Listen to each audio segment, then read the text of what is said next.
A tecnologia está em todo lugar e a utilizamos o tempo todo. Ela está no nosso ar, na água que a gente bebe, no nosso corpo, através de remédios, comidas, através dos agrotóxicos nas plantas, dos hormônios nos animais que a gente consome e até nos alimentos industrializados. A tecnologia, ela trouxe o nosso trabalho e trouxe a nossa escola, a nossa faculdade, tudo para casa. E algumas pessoas têm até substituído os relacionamentos presenciais, os familiares, pelos amigos virtuais, né? Não só amigos, mas até relacionamentos amorosos virtuais têm acontecido. Então, se o impacto da tecnologia é um assunto que te interessa, continua assistindo esse vídeo, que ele é a gravação de uma live que começa agora. Sejam bem-vindos todos aí à live Como o mundo virtual, digital, impactou os nossos relacionamentos presenciais. Eu sou a Camila, tenho 32 anos, sou casada com o Rodrigo, mãe de 2 filhos pequenos, sou psicóloga há quase 10 anos e ultimamente eu tenho vim refletindo bastante sobre o uso da tecnologia na minha casa, na minha vida, com os meus filhos e como a gente agora não vive mais sem ela. E quando eu falo tecnologia, eu falo tudo, sim. O celular, através das redes sociais, computador, televisão, o quanto a gente é dependente aí da tecnologia no geral, não é só o celular, né? A pandemia trouxe um aumento, né, do uso da tecnologia no geral, tanto dos celulares como dos jogos online, mas eu acho que a gente já estava um pouco viciado antes, né? Então, o que eu quero conversar com vocês hoje é sobre esse vício, né, que na tecnologia como um todo que a gente tem tido. A gente está tão viciado, né, começando a falar do celular, que eu acho que para mim é o que pega para a maioria das pessoas, porque a gente não sai nem de casa sem o celular. O uso do celular tá tão louco que a gente no trabalho, para quem está trabalhando fora, usa o celular e tem empresa que proíbe o uso do celular e mesmo assim a gente usa o celular, correndo o risco de ser mandado embora. Pelo vício é tão grande, a gente fica enganando a gente mesmo de não tem nada a ver, não estou fazendo nada de mal, mas olha o nível do vício, a gente não consegue nem parar de dar uma olhadinha. E a coisa me assusta mais quando eu vejo que as pessoas usam o celular na hora de dirigir. A gente dirigir e prestar atenção no celular, a gente corre o risco de... Se a gente só se matasse, beleza, cada um com suas responsabilidades. Mas não é assim que funciona, né? A gente corre o risco de matar outras pessoas, matar às vezes os nossos filhos dentro do carro, alejar alguém e mesmo assim a gente não para de usar o celular e nem se dá conta desse perigo. É só dar uma olhadinha. Gente, ninguém vai morrer porque você demorou um pouco mais para responder uma mensagem, para mandar um ok. Você não vai morrer se estiver indo para casa de alguém e precisa mandar, tô chegando para eu chegar lá e a pessoa já tá no portão. Cara, chega no portão, avisa que chegou, espera. A gente cria uma neura de que precisa usar o celular no trânsito e não precisa, né? Estão falando aqui no chat. O farol abre e a criatura não anda. Porque tá no celular, é isso mesmo. Se fosse só isso, tá parado, tá bom. Mas às vezes a gente usa o celular andando, né? Com o carro andando. E esse é o perigo. Então a gente corre risco de matar, né? Então assim, a gente tá muito sem controle do uso do celular e das tecnologias no geral. A gente como consegue ver esse vício, essa necessidade no celular, quando assim, nós somos seres humanos e a gente precisa trabalhar e do mesmo jeito que a gente precisa trabalhar, a gente precisa descansar. E por causa do celular, a gente não consegue fazer nenhum nem outro. A gente nem trabalha, porque está enrolando trabalho, porque está no celular. E a gente também não descansa, porque a gente está lá no vício de rolar a barrinha do feed, de ficar vendo, se abre para ver um negocinho e quando vê já passou 10 horas. Então a gente não consegue nem trabalhar, nem descansar e a gente precisa fazer os dois, né? Então assim, dica da psicóloga, todo excesso esconde uma falta. Então, tudo que a gente faz em excesso, a mais, além do necessário, é porque está escondendo algum vazio. Então, nisso é importante a gente ter um certo autoconhecimento e buscar que vazio é esse que a gente preenche, inclusive, com a tecnologia, né? Mas eu quero falar também dos benefícios da tecnologia. A tecnologia não é do capeta, gente. A tecnologia é muito boa. Ela conecta pessoas que estão geograficamente distantes. A tecnologia nos diverte, nos entretém. A gente pode trabalhar e estudar hoje sem sair de casa por conta da tecnologia. Fora todo o acesso à informação que a gente tem através dela, né? Então a tecnologia tem sim muitos benefícios. Mas, como nem tudo são flores, a tecnologia também tem os seus malefícios, né? Por conta do uso excessivo da tecnologia no geral, tem um aumento sim da ansiedade, da insônia, negligência de tarefas quando a gente deixa de trabalhar, né? Eu falo assim dos malefícios, não é que a tecnologia é ruim, realmente ela é uma tecnologia, uma ferramenta fantástica, porém às vezes a gente não sabe usar, né? Então o excesso da tecnologia, né, traz ansiedade, traz insônia, traz essa negligência de tarefas que eu falei, prejudica a atenção. Geralmente a gente está usando cerca de 3 aplicativos ao mesmo tempo. A gente está no WhatsApp, no Facebook, no Instagram, está vendo um e-mail, a gente está em vários aplicativos ao mesmo tempo. E com isso, se a gente parar para pensar, a gente não dá a atenção necessária às vezes para nenhum. Porque a gente quer fazer tudo de uma vez, né? Já que o celular abre tudo, vamos abrindo tudo de uma vez, né? E assim, o uso excessivo, né? Como eu falei, não é a tecnologia, mas o uso excessivo de telas. Tem pesquisa que mostra que o uso excessivo prejudica nosso cérebro no quesito foco, atenção e concentração, que são 3 coisas que a gente precisa, por exemplo, para ler um livro, né?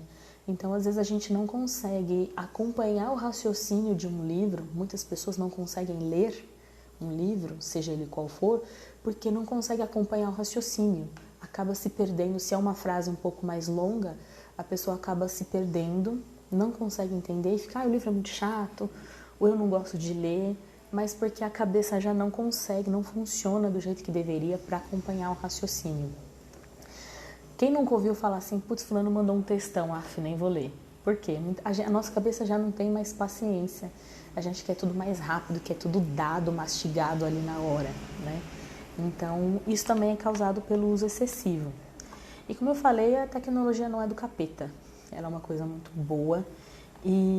Mas o problema, pensando até do ponto de vista cristão, que é o objetivo que eu quero abordar hoje, a tecnologia é uma coisa boa, né? Mas o ser humano, ele tem a capacidade de perverter as coisas boas que Deus fez e usar essas coisas boas de modo pecaminoso. Por exemplo, o sexo. O sexo é uma coisa boa, muito boa que Deus fez, né? Mas que tem o tempo certo de você usar isso na sua vida, de você desfrutar do sexo na sua vida. Mas o ser humano conseguiu perverter isso criando o serviço de pornografia, que é algo que só prejudica, não traz nenhum benefício para as pessoas, né? Então, é uma coisa boa que o ser humano perverteu, né? E a tecnologia tem acontecido a mesma coisa. É uma coisa boa que, na minha opinião, Deus deu a capacidade para o homem criar, mas a gente consegue perverter e usar de modo pecaminoso, de modo errado, né? Mas, por que a tecnologia ela é tão viciante? Né? Por causa dos algoritmos, né? Falando de redes sociais, do uso da internet no geral, existem algoritmos que eles pensam por conta própria e eles se modificam, né? Vão se atualizando conforme a gente vai usando. Então, para quem não assistiu, assista o documentário que tem na Netflix que chama O Dilema das Redes, né? Ele explica muito melhor do que eu essa questão dos algoritmos, mas assim, os algoritmos eles conhecem você mais do que você mesmo. Eu vejo que tem algumas pessoas que ficam com medo, às vezes, de assim, eu não vou cadastrar o meu CPF em determinado site, não vou cadastrar um documento. A internet não quer saber o número do seu CPF, não quer saber o número do seu RG, porque saber disso, eles não fazem nada com isso. Eles querem saber do que você gosta, que horas você dorme, que horas você acorda, em que bairro da sua cidade você trabalha, que restaurante que você gosta, o que você gosta de comer, quer saber quem são seus amigos. E a partir disso ela vai controlando a sua vida, direcionando você para todas essas coisas que você gosta. Então não faz sentido, os sites não precisam mais do seu CPF, eles precisam saber quem é você, né? E uma das formas deles chamarem a nossa atenção, né, das redes sociais no geral chamar a nossa atenção, é através das notificações, né? Às vezes você está fazendo uma coisa importante e aí toca uma notificação. A gente para de fazer o que está fazendo, para de trabalhar para olhar a notificação. A notificação é tipo um empurrão. Sai da coisa importante que você está fazendo e vem para mim. Vem que eu te quero. Então, a gente tem que prestar muita atenção com relação a essa questão das notificações. E duas indústrias, no documentário do Dilema das Redes, fala que apenas 2 indústrias chamam os clientes de usuários, que é a indústria de droga, né, que a gente fala mesmo, usuário de droga, e a indústria de softwares, que é essa questão dos aplicativos e tudo. Então, nós somos usuários. Fica aí a reflexão, né? O uso de drogas e o uso de softwares são os usuários. Então, fica essa reflexão. Sem contar que, assim, a Netflix, por exemplo, baseada no que você assistiu, ela recomenda outras coisas que você pode gostar e você geralmente gosta. Spotify e outros aplicativos de streaming musicais mandam para você também playlists que você pode gostar para você passar cada vez mais tempo nos aplicativos. Então, as redes sociais, por exemplo, foram feitas para você ser viciado. Então, não é assim, nossa, é só você se esforçar que você desvicia. Não, a coisa foi feita para você viciar, né? Sem contar que, assim, ao longo do tempo, né, com esse boom das redes sociais, a gente tem se definido e medido o nosso sucesso, nos medido em diversos aspectos através do número de likes, de comentários, de seguidores, né, de engajamento. Hoje o foco é engajamento. Então, quando a pessoa não posta uma foto e não recebe muito like, ela já fica triste, aquilo já afeta a autoestima dela e isso está muito errado. Muito errado porque as pessoas na internet não se conhecem totalmente. Na internet a gente posta só um vislumbre da nossa vida, né? Mesmo quem posta o dia inteiro, quem posta vários stories, não posta a própria vida como ela é. Posta só recortes da vida, né? E se a gente não recebe um like, parece que a nossa vida inteira, em todos os aspectos, acabou. Isso tem acontecido muito com os jovens, né? Adolescentes, pré-adolescentes, adolescentes e jovens que têm se medido através disso, né? Minha coleguinha teve mais like do que eu, enfim, acaba se medindo, se definindo através desses números, né? O problema é que, assim, quando uma pessoa, né, recebe um like, em algum lugar do cérebro é ativado a área do prazer. Então a gente gosta de receber like, então não é assim também uma coisa aleatória. É ativado no nosso cérebro a área do prazer, na qual a gente gosta de receber, a gente se sente apreciado, se sente visto. Quem não gosta de ser apreciado? O problema acontece quando esse estímulo começa a acontecer de maneira inadequada, né? No sentido assim, às vezes você não está muito bem. E acontece bastante com mulheres, por exemplo, né?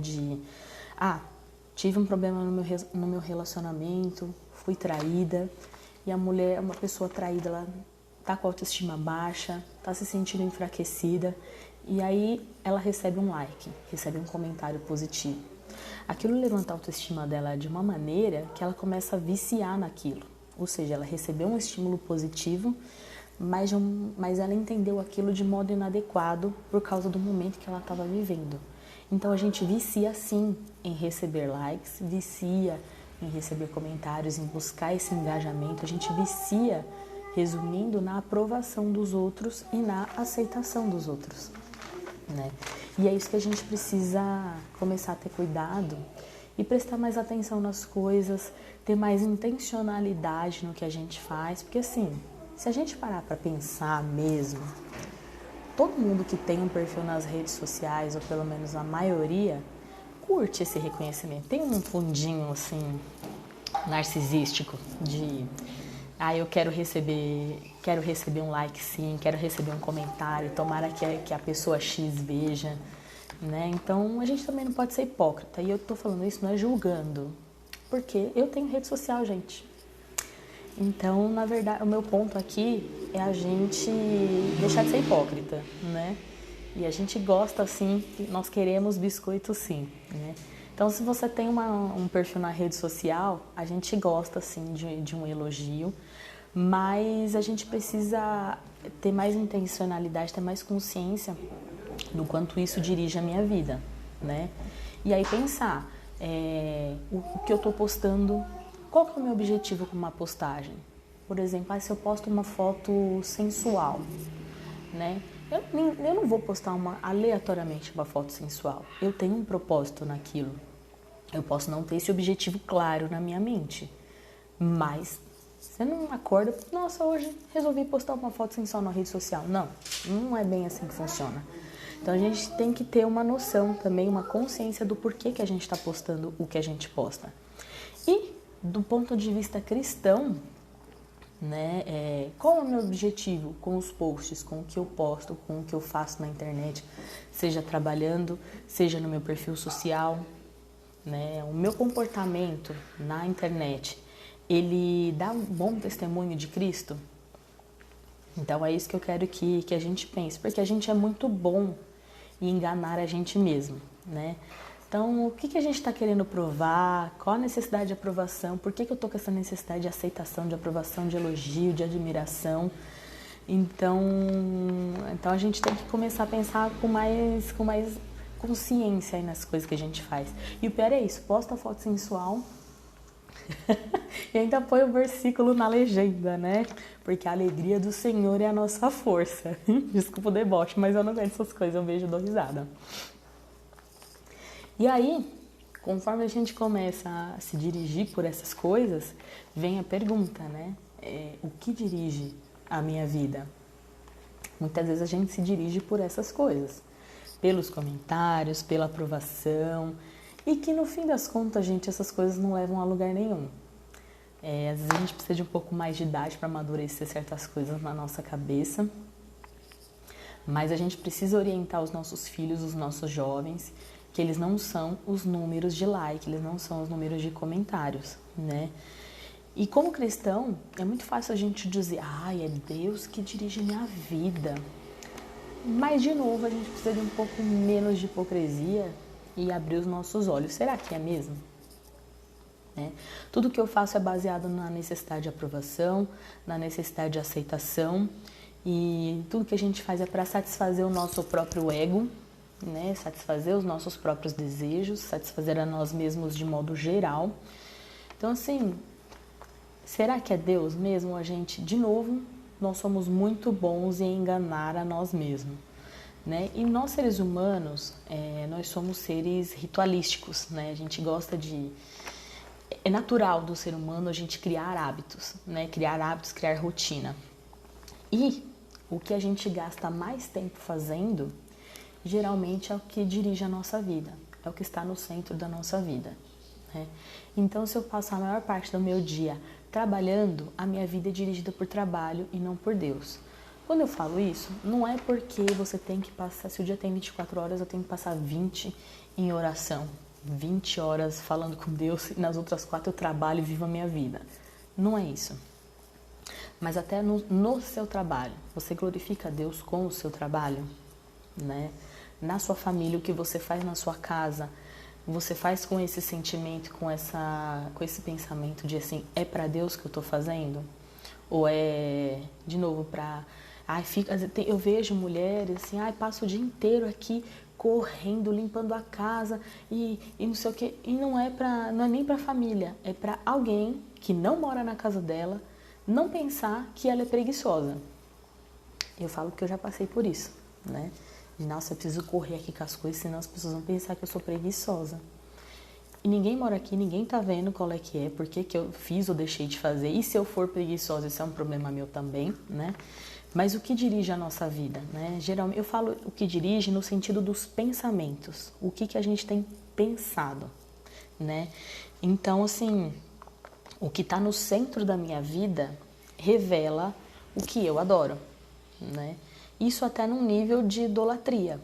No sentido, se o que eu mais faço na minha vida é mexer no celular, será que o celular não é um ídolo na minha vida?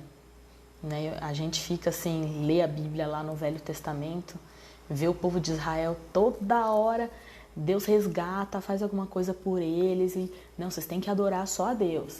Beleza, tá ali um tempo, já estão lá no meio dos ídolos de novo, das outros povos, não sei o que, a gente fica, nossa, gente, que Zé Povinho. É só adorar a Deus. E a gente não percebe que a gente faz igual. A gente idolatra outras coisas igual ao povo de Israel. É que a gente não idolatra outros deuses no sentido de divindade, igual eles faziam. Mas a gente adora outras coisas, como aprovação, por exemplo. É um tipo de adoração, né? Então, a gente tem uma necessidade também nas redes sociais de mostrar uma perfeição, né? Uma vida boa. Geralmente algo que não existe. Então a gente confia muitas vezes na opinião pública por medo do cancelamento do que confiar em Deus, né? E essa cultura do cancelamento, se a gente parar e pensar um pouquinho, eu acho que ela sempre existiu, né? Ela já foi chamada de bullying, antigamente era só uma zoeira, aí virou bullying e agora é cultura do cancelamento, né? Então, assim, essa questão da discordância sempre existiu. Então, falta a gente confiar um pouco mais em Deus e ter certeza também do que a gente acredita. Porque às vezes a gente fala que acredita em Deus, mas não tem aquilo muito claro na nossa mente. Então, isso é importante também, né? A gente clarear nossa mente, entender, buscar entender, ler a Bíblia, conhecer mais a Deus para a gente firmar o nosso conhecimento e não sofrer.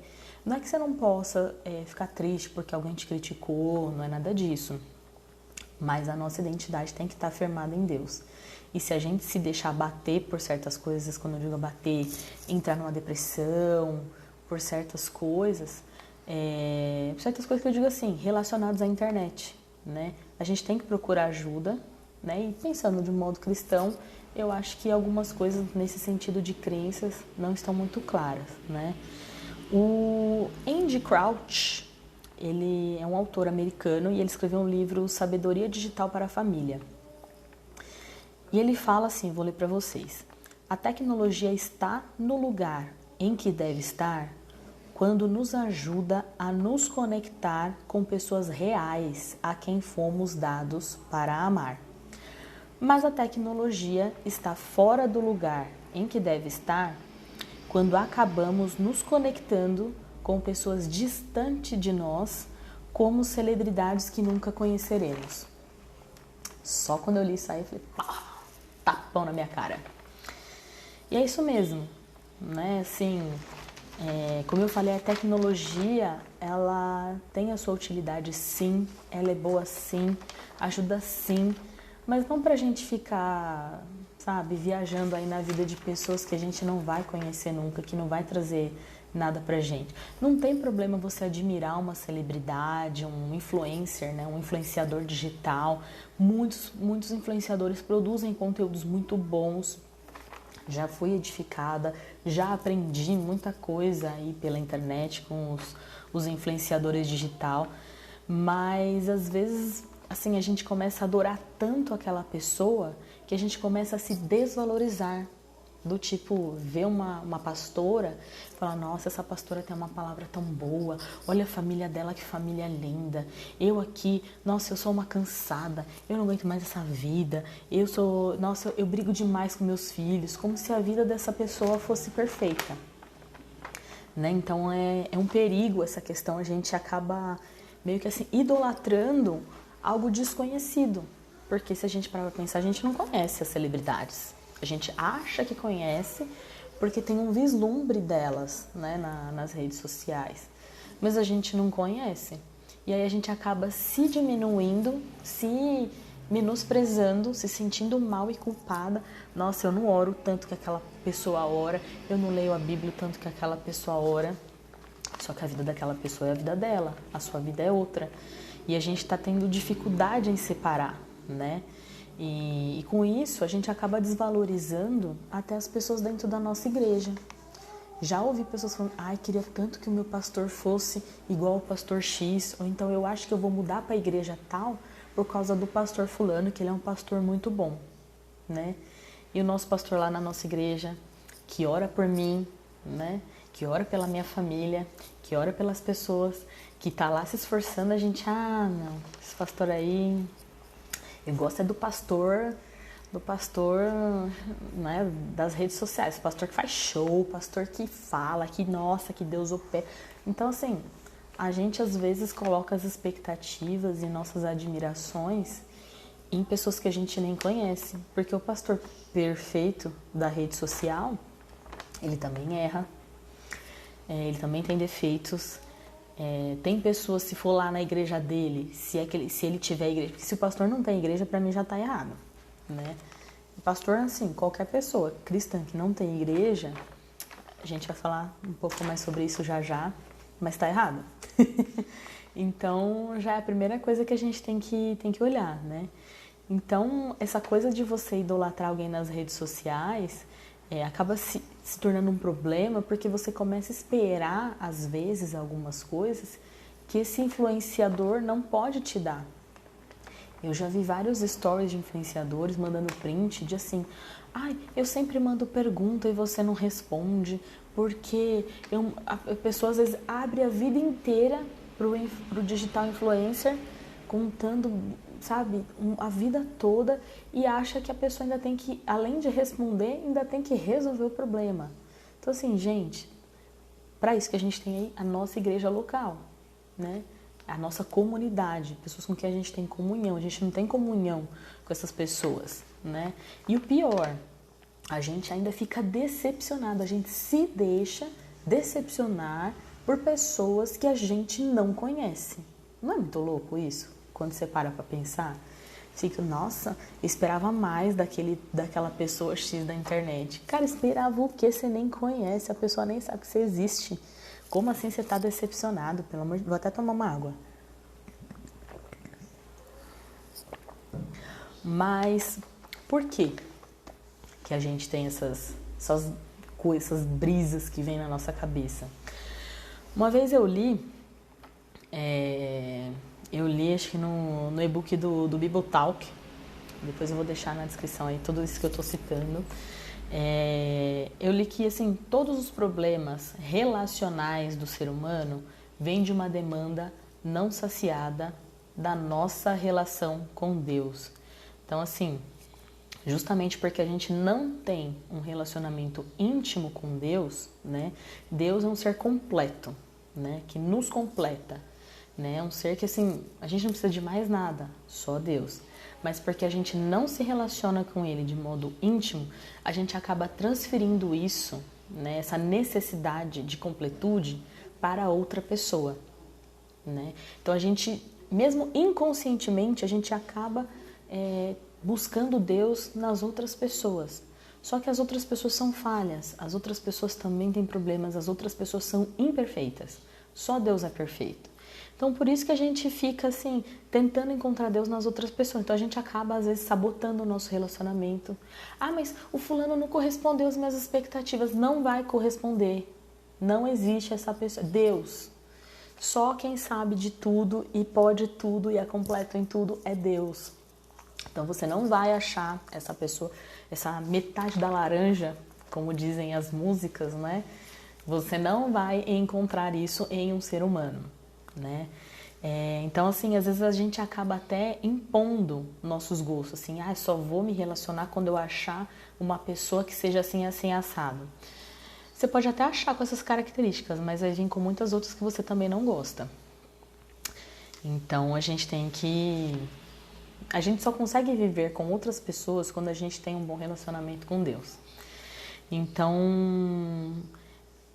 por isso que a gente acaba colocando as nossas expectativas no lugar errado. E o problema é que assim, é justamente nesse confronto de diferenças com o outro que entra o perigo da internet, né? Porque na internet, assim, pela questão dos algoritmos que eu falei anteriormente, que os algoritmos sempre acabam fazendo a internet um lugar que você goste, a gente acaba criando na internet um mundo à nossa imagem e semelhança, né? Então eu nas redes sociais eu interajo com pessoas que eu acho que servem para mim, que pensam da mesma forma que eu escuto músicas que eu gosto e o Spotify ainda sugere outras músicas que eu vou gostar. A Netflix me sugere filmes e séries que eu vou gostar e tudo eu participo em volta e o algoritmo ele trabalha para que você não veja nada que te desagrade. Porque se algo te desagradar, você não vai mais usar, você não vai querer ver, você vai fechar o aplicativo, tipo, não gostei disso aqui não, deixa quieto. Então a gente acaba criando na internet um mundo à nossa imagem e semelhança. Porque na vida real, né, como eu falei, a gente não vai achar uma pessoa perfeita, não vai achar essa pessoa que nos completa. Então eu vou para a internet, que a internet é um mundo à minha imagem e semelhança, né? E a coisa na internet é tão louca que assim, até quando a gente está em grupo, né, a gente participa de grupos na internet, no Facebook, no Telegram, no WhatsApp, comunidades que tem online sobre diversos assuntos. Na verdade, essas comunidades, elas são uma exacerbação da minha personalidade. É como se o meu eu transbordasse.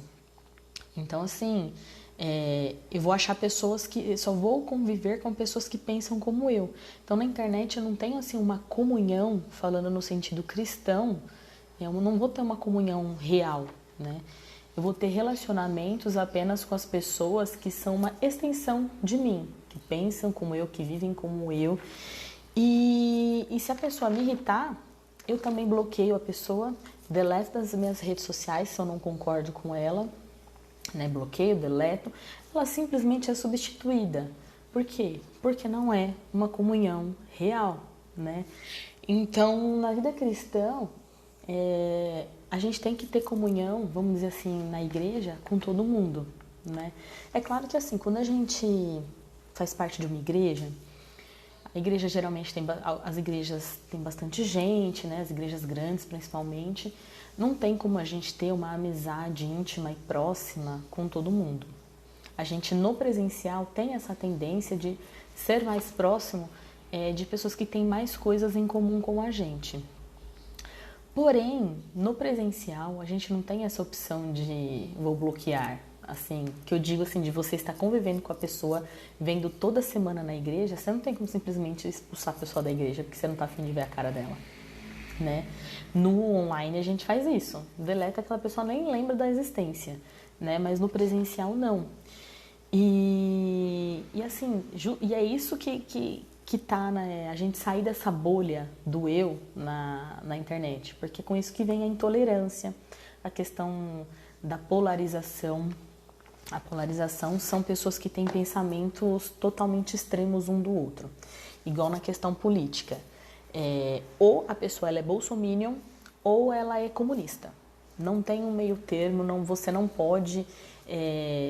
ficar no meio termo, você não pode achar que os dois estão errados, você não pode achar que os dois têm pontos positivos, ou você é um e odeia o outro, né? Essa que é isso que eu entendo como polarização, né? São pensamentos totalmente extremos. E na igreja não pode ter isso, né? Então, assim, até usando exemplo só para sacanear, se eu sou comunista e tenho um bolsominion na igreja, eu como cristã eu tenho que amar o bolsominion e vice-versa, né? Se tem um bolsominion na minha igreja, se eu sou bolsominion e tem um comunista na minha igreja, como cristão eu tenho que amar.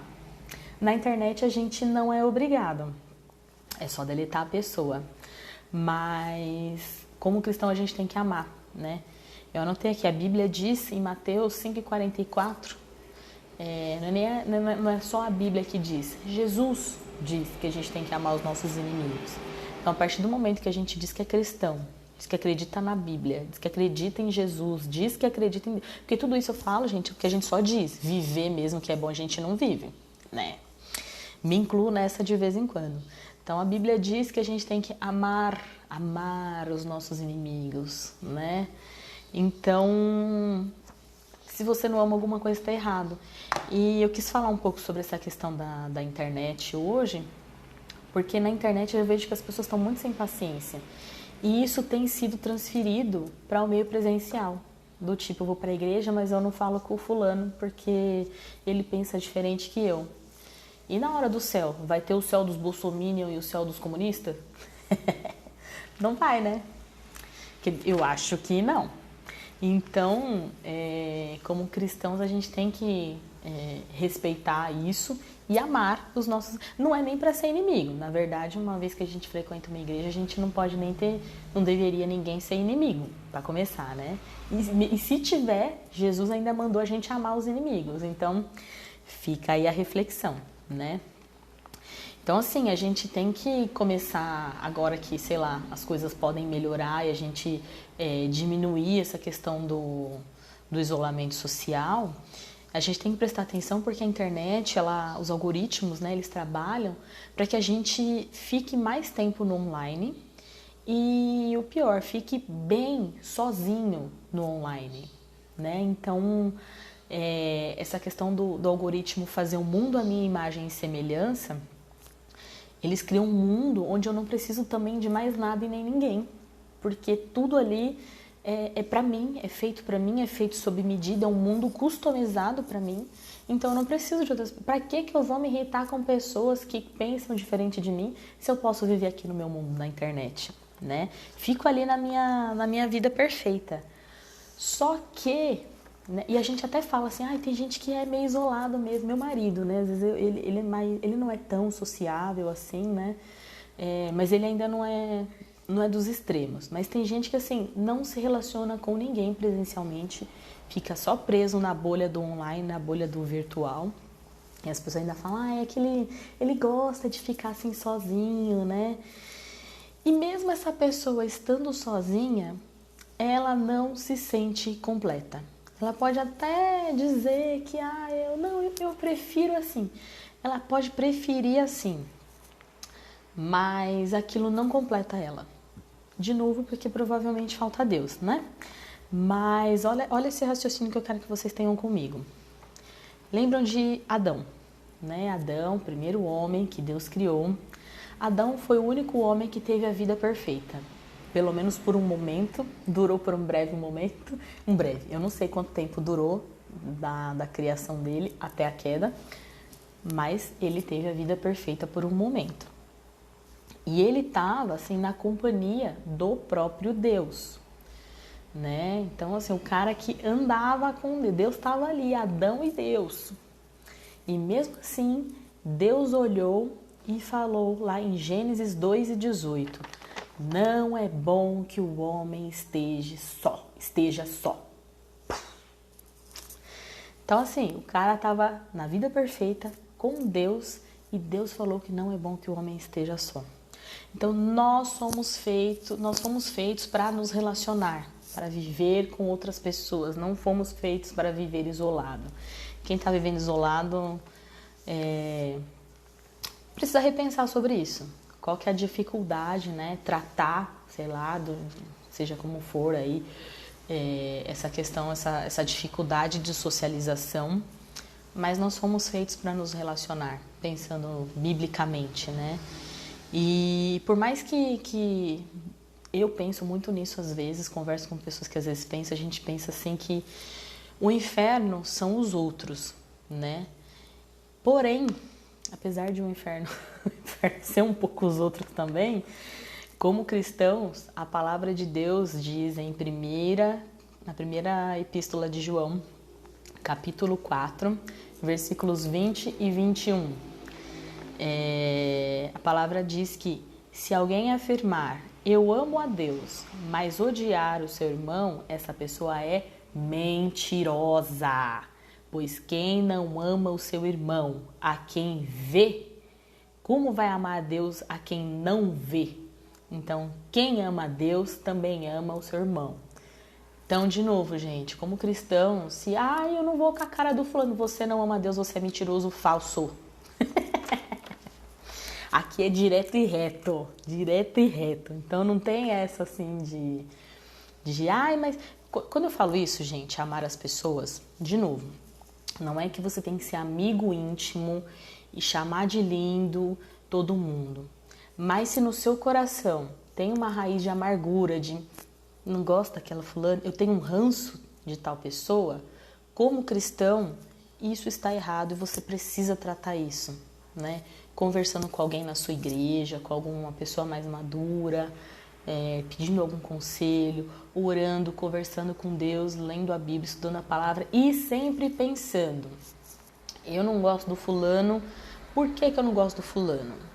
Pensar que assim, nós não somos alecrins dourados que nascemos no campo sem ser semeados. Então assim, o fulano pode ser falso. Se o fulano é falso, você também é. Provavelmente você também é. Todos nós somos falsos em algum aspecto da nossa vida. Então não adianta a gente assim achar que, nossa, eu sou linda, maravilhosa e o fulano não presta, é falso. Então todos nós somos falsos. Aceita que dói menos.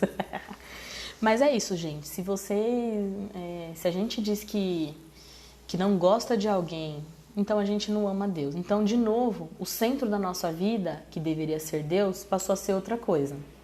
Passou a ser o meu prazer, de não olhar para a cara de certa pessoa. Então, fica aí essa reflexão, né? E outro ponto que é importante a gente pensar é que, assim, com tudo acontecendo online, né? Inclusive, assim, principalmente os cultos, né? Culto acontecendo online, estudos bíblicos acontecendo online, isso abre uma brecha muito grande para a gente se perder nessa questão de fazer parte de uma igreja. Porque aí o que acontece? Falando por experiência própria também, gente. Aí eu vou e eu escuto pregações aleatórias, de pastores aleatórios, de igrejas aleatórias, escuto só o que me agrada. Só as palavras do meu interesse, só o que me agrada, só o que vai me deixar feliz, o que vai me fortalecer, né? Quando, na verdade, a gente só aprende e só amadurece quando a gente é confrontado. Que aquilo mexe, me incomoda, é aquilo que geralmente nos faz amadurecer. Então, assim, por isso que a igreja é importante. Eu vejo que muitas pessoas falam assim, eu não faço parte de nenhuma igreja porque, aquele Zé Povinho da igreja, gente falsa, não sei o quê. Então, assim, gente, como eu falei, todos nós somos falsos. Não é só o Zé Povinho da igreja. E se a gente começa a ver problema demais na igreja, na verdade, o que a gente vê, o que a gente põe pra fora é o que tá dentro da gente. Então, na verdade, a gente que é Zé Povinho e a gente que é falso e a gente que tem problema, não é a igreja. Eu podia já encerrar aqui, mas não vamos. Então, assim, a gente tem que refletir exatamente o que tem de errado na nossa... Porque, assim, a igreja é feita de pessoas. Se você achar uma igreja perfeita... Eu acho que foi Charles Spurgeon que escreveu isso que eu vi. Se você achar uma igreja perfeita, não entra, não faça parte, porque você vai estragar a igreja. Então, assim, tem muita gente que deixa de frequentar a igreja por coisas banais, assim, que é importante a gente pensar. Mas tem outros que tem outro aspecto que é um pouco, que também é ruim.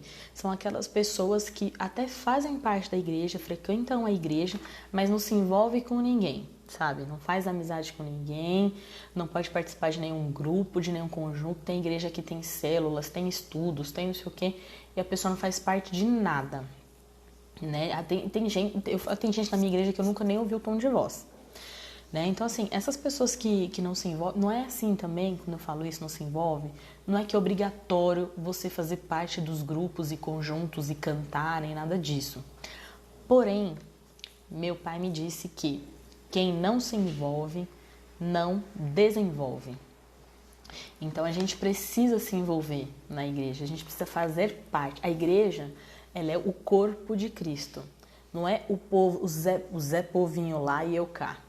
Nós somos todos unidos em um só corpo, em uma comunhão. Então, assim, se você não se mistura, você provavelmente é uma pessoa imatura espiritualmente ainda. Então, assim, a gente precisa ser confrontado para desenvolver. A gente precisa de alguém que discorde da gente para a gente poder crescer, né? E aí eu vejo muita gente assim, às vezes ora e pede lá o fruto do Espírito, né? Lá em Gálatas 5, 22, 23. Ai, Deus, né? Desenvolva na minha vida o fruto do Espírito. Amor, alegria, paz, paciência, bondade, amabilidade, fidelidade, mansidão e domínio próprio. Decorei. E porque eu quero amadurecer o fruto do Espírito na minha vida. Jovem, pessoa aqui que está me assistindo, como que você vai desenvolver paciência sem se envolver com ninguém? Para desenvolver paciência, você tem que passar umas raivas. Você tem que passar uns perrengues. Então, assim, você não vai desenvolver a sua paciência trancadinho dentro de casa, isolado do mundo. Então, a gente tem que fazer parte, porque a gente cresce com as outras pessoas, em comunidade, em grupo. Então, individualmente, a gente não consegue desenvolver paciência, a gente não consegue desenvolver amor, porque não é me amar, né? A gente precisa amar o próximo, né? A fidelidade ao próximo, né? A amabilidade com o próximo. Então, a gente precisa do próximo para esse desenvolvimento, né? Então, a gente precisa do outro, a gente precisa da igreja. Então, assim, para a gente viver junto em comunidade, como por exemplo na igreja, a gente tem que ir na contramão do mundo, né? A gente tem que ir, o mundo fala assim, você tem que se preservar, você não pode passar raiva.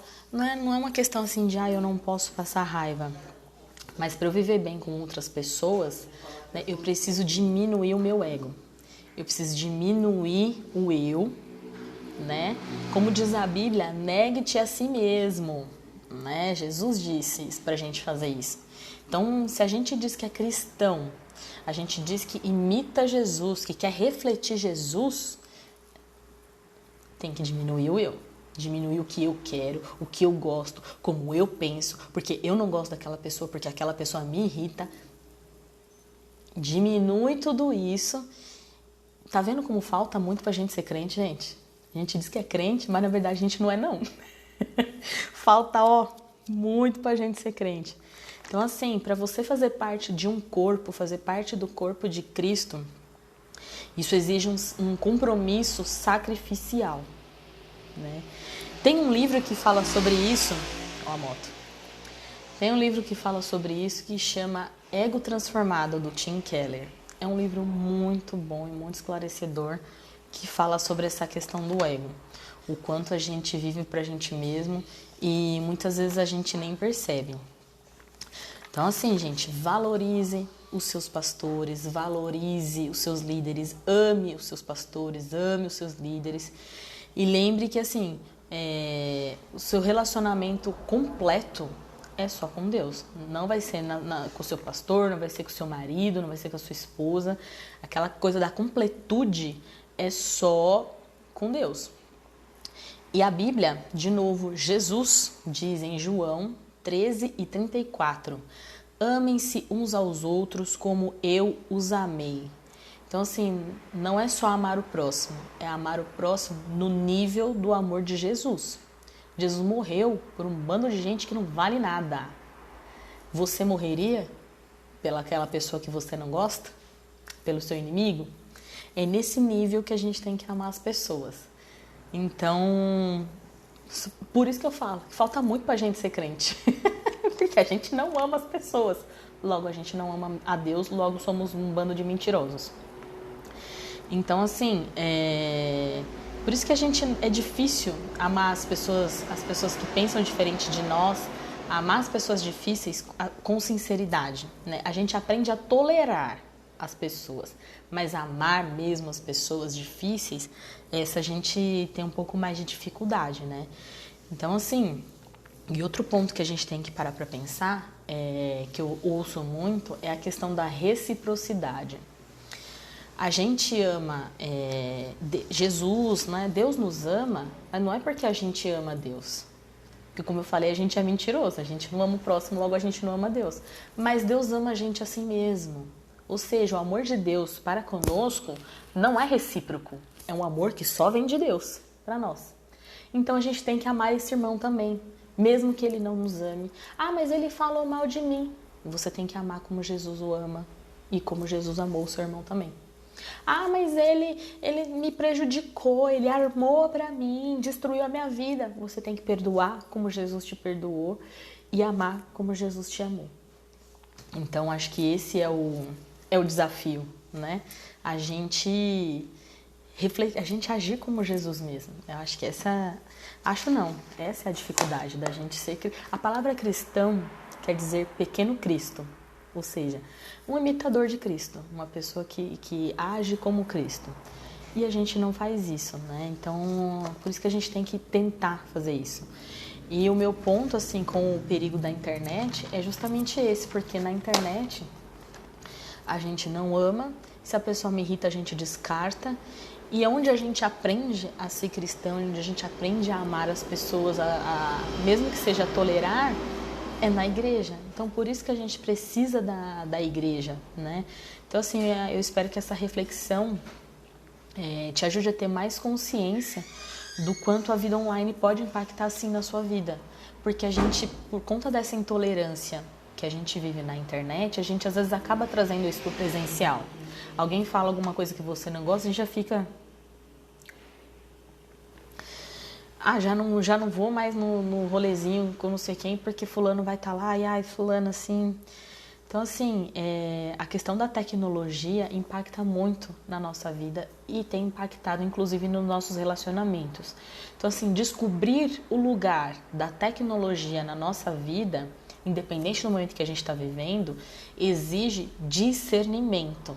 Não é só um método do tipo, não deixe seus filhos assistirem o desenho X, televisão é só até às 6 horas da tarde, depois disso não vai ter televisão, não vou acessar o site X, não vou seguir mais fulano. Então exige muito mais do que isso, exige um discernimento que que Deus pode dar pra gente, esse discernimento, né? Então, assim, como pais, é importante a gente pensar também que a tecnologia em si, ela não forma seres humanos, né? O que forma seres humanos, o que amadurece as pessoas é justamente essa vida em comunidade. Em comunidade que eu digo, em conviver com as pessoas, né? Então, para quem é pai aqui, nosso papel como pai não é necessariamente tornar a vida dos nossos filhos mais fáceis, né? A gente está aqui para formar pessoas sábias, pessoas maduras, né?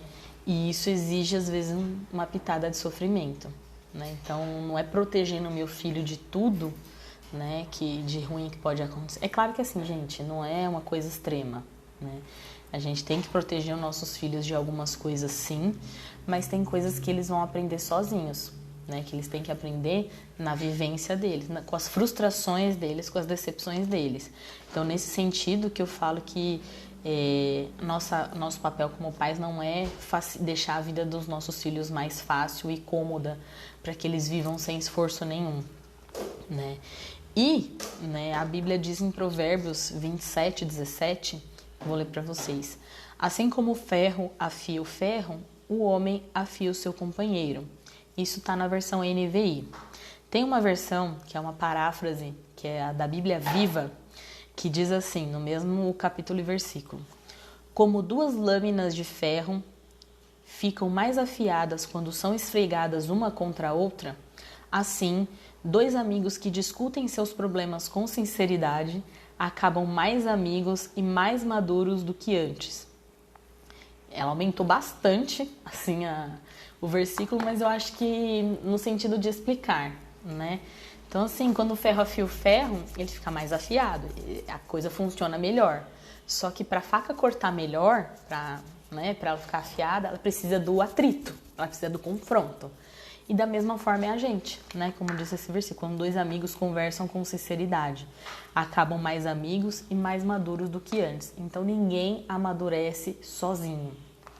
A gente precisa desse confronto com o outro, a gente precisa dessa convivência com o outro para que a gente possa amadurecer e se desenvolver como pessoas, espiritualmente, profissionalmente, nos diversos aspectos da nossa vida. Então, assim, que a gente tenha mais consciência das nossas motivações como cristãos, pois o nosso desafio é viver em equilíbrio, né? Identificando as nossas prioridades, colocando cada coisa no seu lugar, né? E sempre lembrando que por mais que a nossa tendência muitas vezes seja se isolar, para evitar, eu falo que por mim, porque às vezes eu tenho preguiça, sabe? Ai, tem gente quando a pessoa assim, ela é meio desanimada, meio negativa, às vezes eu não tenho muita paciência, não é nem paciência, assim, eu evito, sabe? Porque assim, é tanta negatividade, eu não quero lidar com isso. Só que como cristãos a gente tem que lidar, a gente tem que acolher, a gente tem que fazer alguma coisa por essas pessoas, senão eu não tô amando. E se eu não tô amando essa pessoa, eu também não amo a Deus, tô sendo só mais uma hipócrita.